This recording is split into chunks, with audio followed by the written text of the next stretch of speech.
ভাই আসসালামু আলাইকুম, কেমন আছেন? ওয়ালাইকুম আসসালাম। আপনি কেমন আছেন? জি ভালো আছি ভাই। আপনি এবার শসা করেছেন, যদি প্রথমে আপনার থেকে জানতে চাইবো এই শসাটার নাম কি বা আমি এই বিচির এবার নাম কি? আমি এবার 2 ঘন্টা শসা করছি, মানে ফার্স্ট টাইম। হুম। এই শসাটা হলো এসটিএস কিউট। STS cute. মাশাআল্লাহ, আমি দেখেছি ভালো শসাই ধরেছে। যদি আপনি বিস্তারিত বলতেন, একটু নুয়ে বলেন শসা ক্ষেতের দিকে দেখিয়ে আমাদেরকে। আমি তো কখনো এই চাষবাস করিনি, হ্যাঁ। তাই আমি বেকার ছিলাম। ওরা আমার ফ্যামিলি থেকে বলছে যে অনেক কিছু তো জীবনে করছো, সব কিছুই তো ধরা, হ্যাঁ। এখন চাষবাস করে দেখো। পরে আমি ইনশাল্লাহ চাষবাস করে দেখিতেছি ভালোই ফলন দেখে আমি ইনশাল্লাহ মনে হইতেছে আমার লাভবান হবে। আর এখন শসার দামও ভালো, দাম দিয়ে কোনো প্রশ্ন না। যদি বাংলাদেশের সব মানুষ কৃষির দিকে আগায়, আমরা দ্রব্য মূল্যে মাল খেতে পারবো, অল্প অল্প টাকায় মাল খেতে পারবো। আমাদের চিপা ভাই, আমাদের এটা কিন্তু বিলের জমি না, এটা হচ্ছে একটা বাড়ির ঘেরাও দেখতে পাচ্ছি, আর এই জায়গাটা একটু ওসা করছি। এরকম জমি হাজার মানুষের আছে, সবাই যদি আগ্রহ হয়ে করে, এরকম জমিতে পড়ে রয়েছে চাষবাস করে, তাহলে আমরা বাংলাদেশের উন্নত হবে। বা ভাইয়া যদি এখান দিয়ে একটু দেখাইতেন, আমি দেখতেছি যে এখান দিয়ে মোটামুটি ভালো শসা ধরেছে। যারা নতুন করবে তাদের উদ্দেশ্যে এই যে এই শসা খুব ভালো ফলন ধরেছে। আসলে আমাদের প্রিয় সাগর ভাই নতুন করে কিন্তু চাষবাস শুরু করে দিয়েছেন। প্রথমেই কিন্তু ভালো ফলন হয়েছে। তো যারা নতুন করে চাষ করবে বা যারা এই সম্পর্কে একটু কম জানে, তাদের উদ্দেশ্যে বলেন। আমার হালকা একটু জমি ছিল এখানে, বেকার, জীবনে কিছু করিনি, তাই মূলা রুয়ে দিছি, ধন্যপাতা রুয়ে দিছি। এখন যারা শসা করার সম্পর্কে, মানে অনেকের জায়গা আছে, অনেকের জমি আছে, অনেকের টাকা আছে, অর্থ সম্পদ আছে, কিন্তু ভালোভাবে পদ্ধতি করে কিভাবে কি করলে ভালো ফলন উৎপাদন করা যায় সেই হিসাবে একটু বলেন, একটু জোরে বলেন।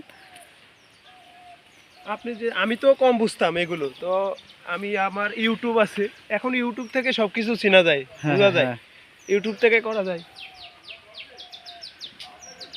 তো আসলে আপনারা আসলে যারা শসার সম্পর্কে কম জানেন বা যারা শসা চাষ করেন, তারা দেখতেছি অনেকের এবার ফলন মরে গেছে বা অনেকের ফুল হচ্ছে, কিন্তু সেই ফুল থেকে কিন্তু কোনো ফলন আসেনি।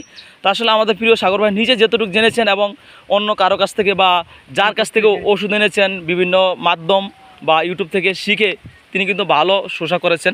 তা আসলে আশা করি তার কষ্ট বিফলে যাবে না, সে সফল হবেন। এখানে কিন্তু ভালো মানেরই শসা হবে আমি আশা করি, কারণ অনেক কষ্ট করেছেন। যেহেতু এই সময় কিন্তু অনেকের শসা নাই, তা আমি ভাববো এখানে কিন্তু ভালো ফলন হবে আমি আশা করি। তা আসলে শেষমেশ যদি একটু দেখিয়ে একটু বলতেন, এই শসা শেষমেশ নতুনভাবে আবার কি করতেছেন? আমি নতুনভাবে আরও একখানি নাকি জমি নিয়েছেন? আরো আফগানি নিছি, ইনশাল্লাহ ওটা রমজানে আসবে।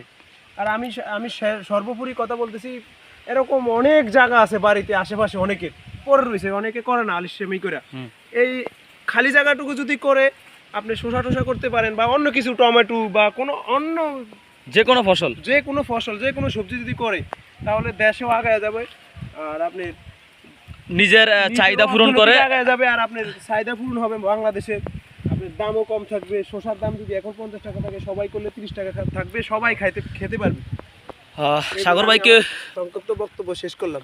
সাগর ভাইকে অসংখ্য ধন্যবাদ। আসলে খুব ভালো ফলন করেছেন। আমি আল্লাহর কাছে বলবো যে যেহেতুগুলা ফুল আছে, সবগুলা ফুলই যেন শসা হয়, তাহলে তিনি ভালো লাভবান হবেন। তা আসলে আপনাদেরকে মূলত দেখানোর চেষ্টা হচ্ছে এই জন্যই।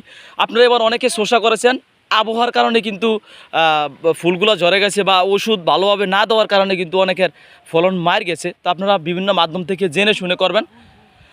সব কিছুই কিন্তু টাকা খরচ হয়, টাকা ছাড়া কোনো কিছু হয় না।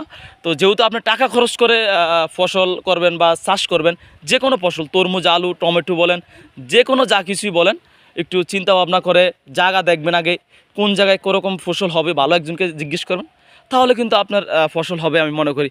তো যারা আমার এই ভিডিওটা দেখবেন তাদেরকে অসংখ্য ধন্যবাদ জানাই। এখান থেকে কিছু শিকার আছে, এই জন্য আপনাদের সামনে আজকে ভিডিওটা তুলে ধরলাম। সবাই ভালো থাকবেন, সুস্থ থাকবেন। আল্লাহ হাফেজ।